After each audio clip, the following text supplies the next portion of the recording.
Welcome to the Blue Mouse Knits. Today I'm going to teach you how to work a cable 4 front. To do this, you will need some sort of cable needle. A cable 4 is worked over 4 stitches. We're going to place the first 2 on our cable needle and hold in the front while we work the other 2. Take our cable needle and slip the first 2 stitches on our needle onto our cable needle. So we're not twisting them. We're just going to go in from right to left and just slip it as if we were just going to purl them. And now I can just hold those in the front of my work. And now I'm going to knit the next 2 stitches normally. So kind of move the cable needle out of the way, and we're just going to knit the next 2 stitches normally.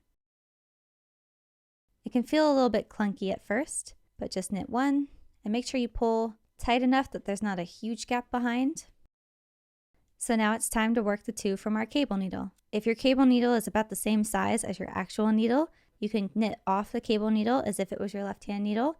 But if the size difference is too big, you can just slip them from your cable needle back onto your left-hand needle. So slip them onto your left-hand needle without twisting them. So just go into each stitch from left to right. You should have a little bit of a twist here. And now you can knit those 2. And there you have it. That is a cable 4 front, or C4F. So I will show that to you one more time. You're going to place the first 2 stitches onto your cable needle. So you're going to slip them as if to purl, so you are not twisting them.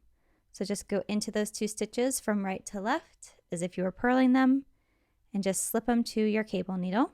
Get them out of the way, and you're going to knit the next 2 stitches off of your left-hand needle.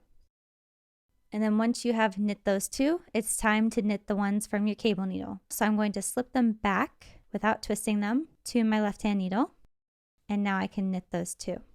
And there you have it. That is how you work a cable 4 front, or C4F. You can see my other videos for tutorials on a cable 4 back, or how to do a cable 4 front without a cable needle. Thank you so much for watching. If you found this video helpful, please give it a like. It really helps the channel. And if you want to see more videos like this, subscribe.